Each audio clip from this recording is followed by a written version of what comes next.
Some of you may be shocked at this point that we're in session 10 and I have not one time mentioned the word rapture. Some of you may find that, comforting. Some of you may find that very pleasing. Some of you may be borderline enraged.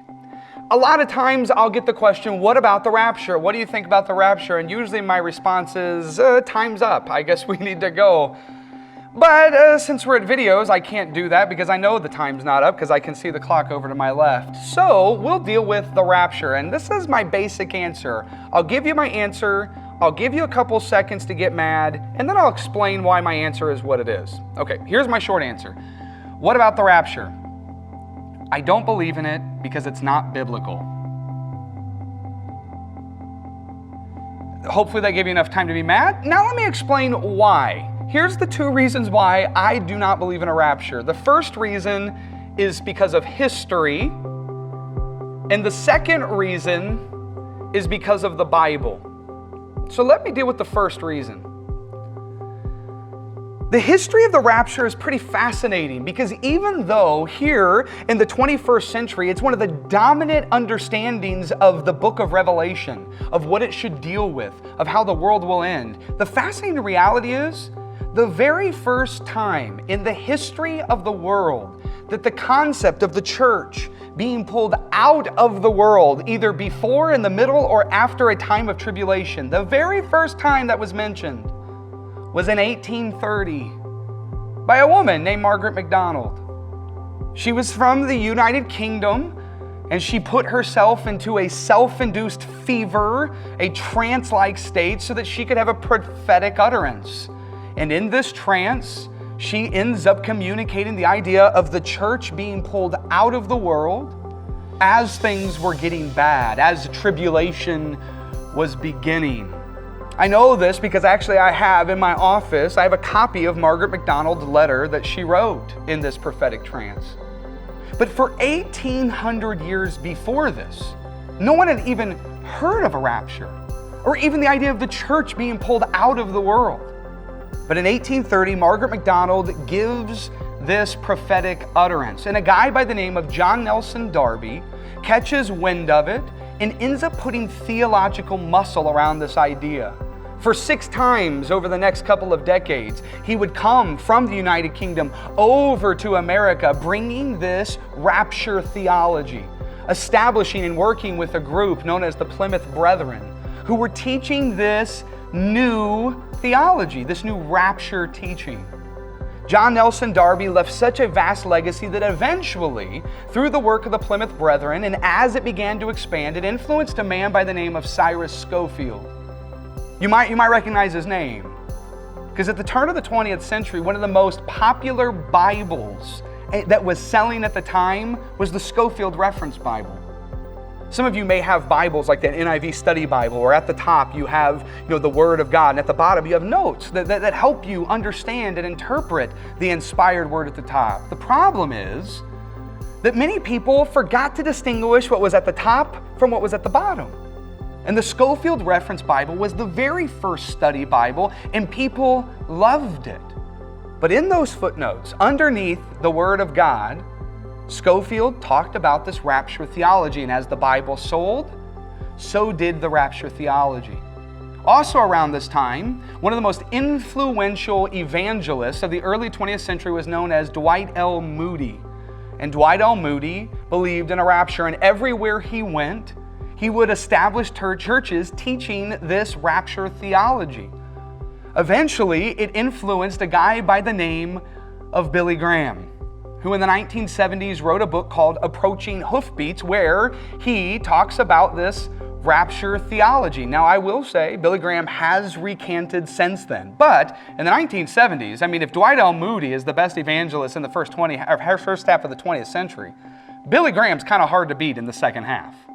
Also in the 1970s, a book by the name of The Late Great Planet Earth by Hal Lindsey was published. And worldwide in the decade of the 70s, this book outsold the Bible. And then in 1988, we had a guy that published a small pamphlet-like book called 88 Reasons Why the Rapture Will Happen in 1988 that was wildly popular, only to be followed up by 89 Reasons Why the Rapture Will Happen in 1989. That's convenient. In 1990, a guy by the name of Tim LaHaye and his friend Jerry Jenkins publishes this fictional work known as the Left Behind series that sells, the first book alone, over 63 million copies in the world. And that's how, in 180, 190 years, something as brand new can become the dominant position of the church in the Western world. But here's my hesitation, here's my red flag. If it's only been around for 180 years, that doesn't mean it is false, but it should at least give me pause. Because if it's only been around since 1830, that means that the rapture was not talked about or known by Thomas Aquinas, Augustine, Justin Martyr, Martin Luther. It kind of has some problems. It doesn't mean it's false, but it does mean it's pretty new, which is at least somewhat of a red flag for me. The second reason, though, why I reject the rapture is because of this. The Bible just doesn't teach a rapture theology. We're going to look at three major texts that every time you hear about the rapture, these three texts will be close at hand. Matter of fact, you've probably even heard of some of them. Matthew chapter 24 is the first one. Verse 40, you've probably definitely heard this. 2 men will be in the field. 1 will be taken, the other left. Rapture. 2 women will be grinding with a handmill. 1 will be taken, the other left. Rapture. You heard that one? Now here's the problem. It's probably going to shock you whenever I say this. My response back is, but shouldn't we read those 2 verses in context? Is that a shock? I told you I was going to say it like 100 times in these sessions. Context. Let's just read 4 verses before. Go back to verse 36. But about that day or hour, talking about the second coming, about that day or hour, no one knows. Not even the angels in heaven, nor the Son, but only the Father. Let me just stop right there and say this. This verse is what compels me a lot of times to go to churches and plead this one simple thing. Stop predicting. Please, stop predicting the second coming.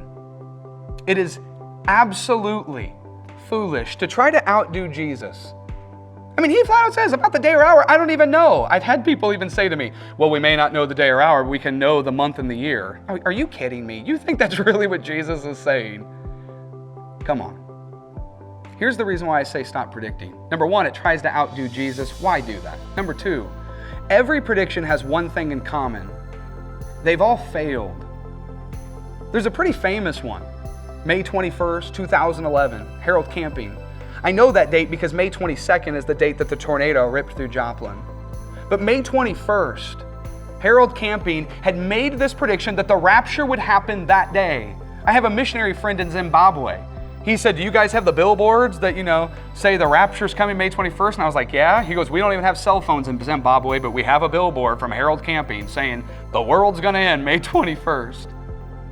He had thousands of people following him. Thousands of people cashing in their 401ks, cashing in their retirements to pay for these billboards. I mean, what do you need a retirement for if you're going to be raptured out, right? May 21st comes and goes, and nothing happens. So Harold Camping does what all of the prophesied experts do, and he says, I forgot to carry the 1. It's going to be in October. October comes and goes, and nothing happens. Here's why I'm bringing this up. He had thousands of followers before the prediction, and after the failed second one, the last I heard, his church was down to 12, and I don't mean 1,000. And most of those people didn't just go to another church. Most of those people completely rejected this entire idea, because if we keep getting the second coming wrong, we probably also have the first coming wrong too. Stop predicting. It's not helping the cause of Christ whatsoever. Frankly, we have a lot more work to do in the present than merely hide out in our predictions of the future. But Matthew 24:36 should at least be on some level of caution. About the day or hour, no one knows, not even the angels in heaven, nor the Son, but only the Father. As it was in the days of Noah. Notice what he's doing. He's saying, I'm using the Old Testament. to teach you something about what's going to happen. He says, as it was in the days of Noah, so it will be at the coming of the Son of Man.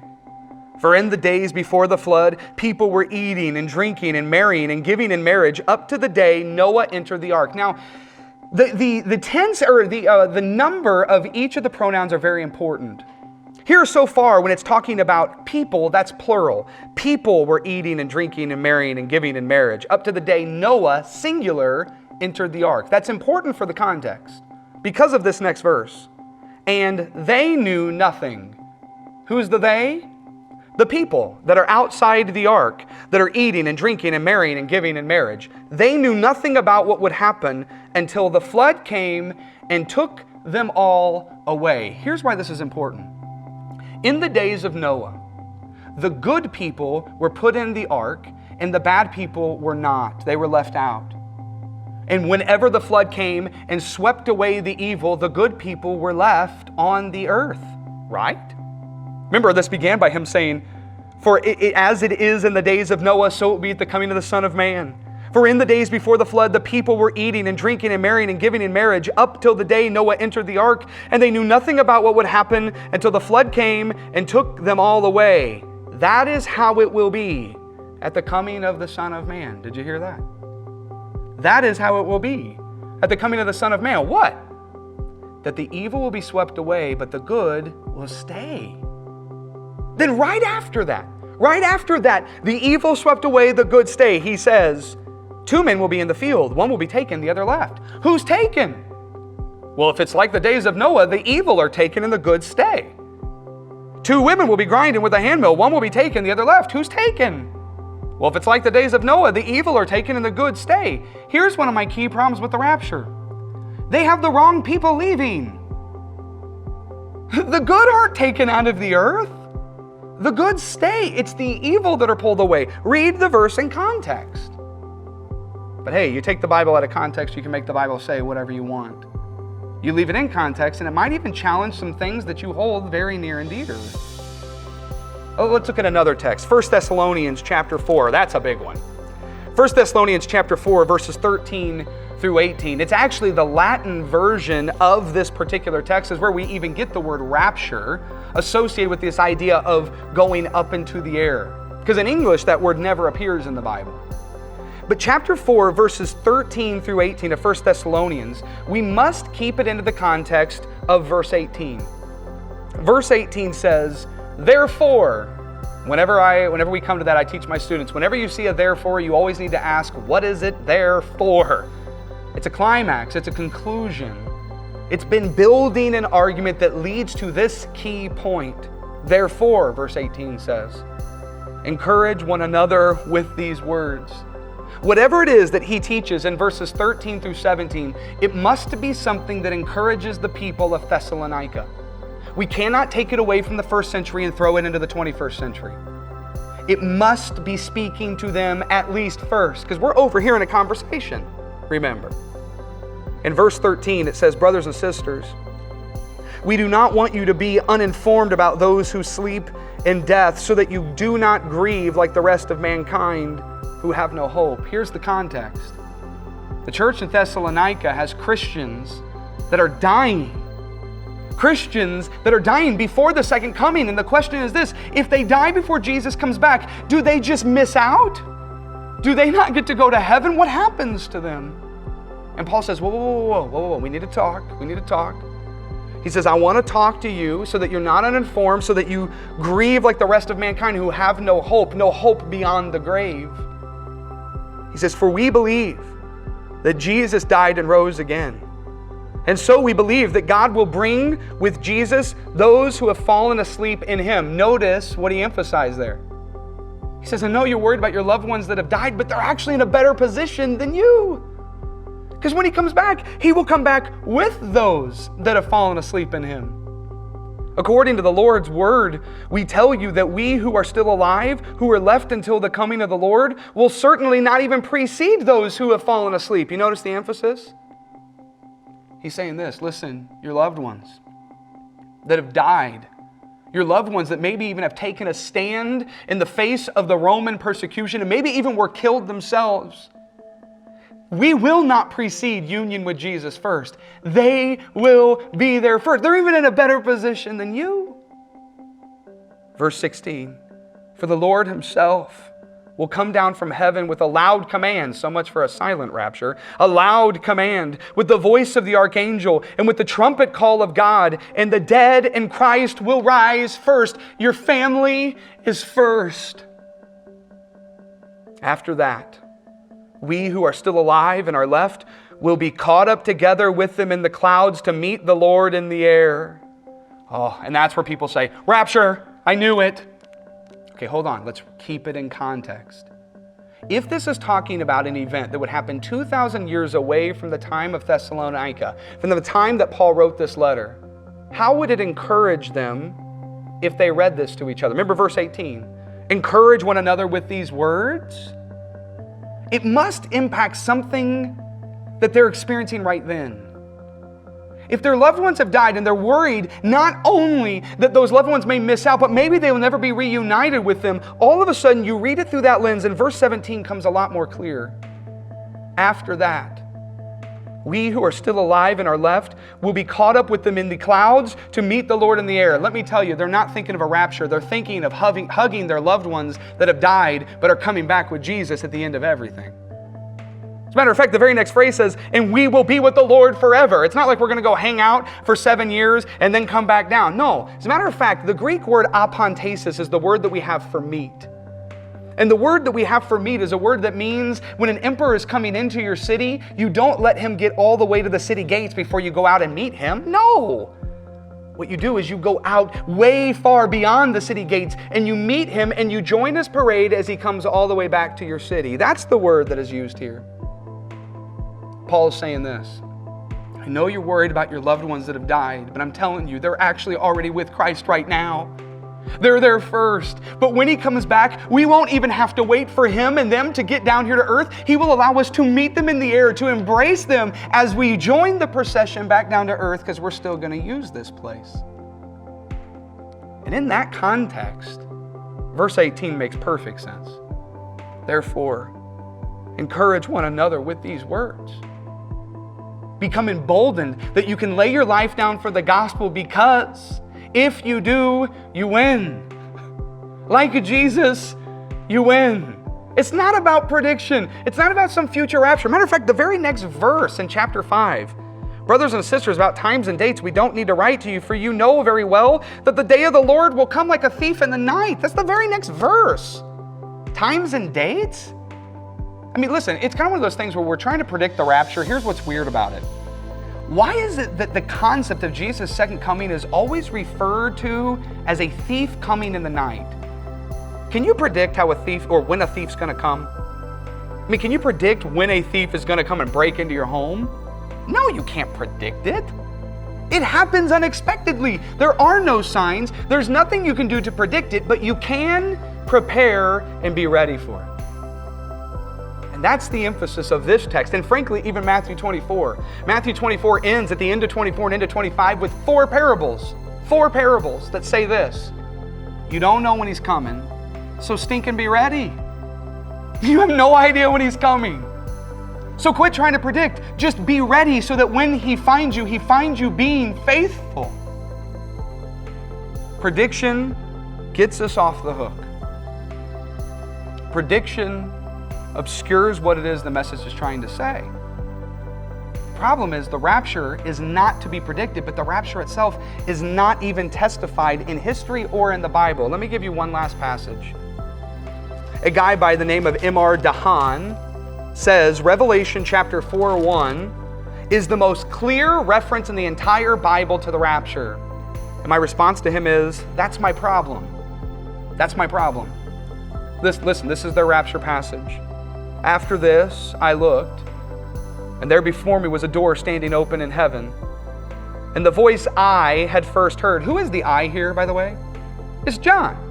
How do I know? Revelation 1:9, I, John. And the voice I had first heard speaking to me like a trumpet said, come up here, and I will show you what must take place after this. Did you hear the rapture? I'm supposed to believe that the come up here that Jesus spoke to John is actually the church leaving the earth and going to heaven. problem is I would have to ignore pronouns. I would have to ignore the commands. I'd have to ignore the experience. I'd have to take it out of the first century into the 21st century. I'd have to ignore the context. Listen, you pull the Bible out of context, you can make it say whatever you want. But you leave it in context and it's saying something a lot bigger. As a matter of fact, whenever I read John 17, which is Jesus' prayer right before he dies and resurrects, in John 17, verse 15, Jesus specifically says, "My prayer is not that you take them out of this world, but that you protect them from the evil one." I mean, if the church is really the hope of the world, how does it make any sense that whenever things get bad, you take the good news away? The church always shines whenever people are in the most distress, because we serve a wounded healer. We serve someone that knows what it's like to be in the darkness, to be in the suffering, to be in the pain, to feel alone. And if a tribulation was in the future, that would be the time when the church would shine the brightest. Why take us out before then? One of the other reasons why I think that this exploded over the past 180 years, especially in the Western world, especially in America, is because it turns into a theology that kind of serves us. I mean, who wants to go through suffering? Who wants to go through pain, especially for your enemies? It's pretty convenient to say that before things get bad, the church will be taken out. But how do I say that the tribulation is still yet to come, that the rapture will happen right before a future tribulation? How do I say the tribulation is not here with a straight face to the underground church of China? How do I say that there's a future tribulation, just not a present one, to the Christians and my friends in Haiti? Or to my Christian friends in Iraq or in Iran? How do I say with a straight face to the Coptic Christians who were beheaded on the banks of Libya, tribulation's yet to come? It's a convenient theology when the worst persecution that you have is taking Merry Christmas away from the door greeters at Walmart. But the history of the world, the history of the church, is one saturated with the blood of the martyrs. The tribulation has been raging since Jesus hung on a cross. And there is not some future thing that we are going to be able to escape some suffering. The more that we are obedient to Christ, the more that suffering comes. It kind of goes with the territory. Be taken out? That's the very prayer of Jesus in Gethsemane. And God's response was, even in the midst of your pain, trust me. Trust me.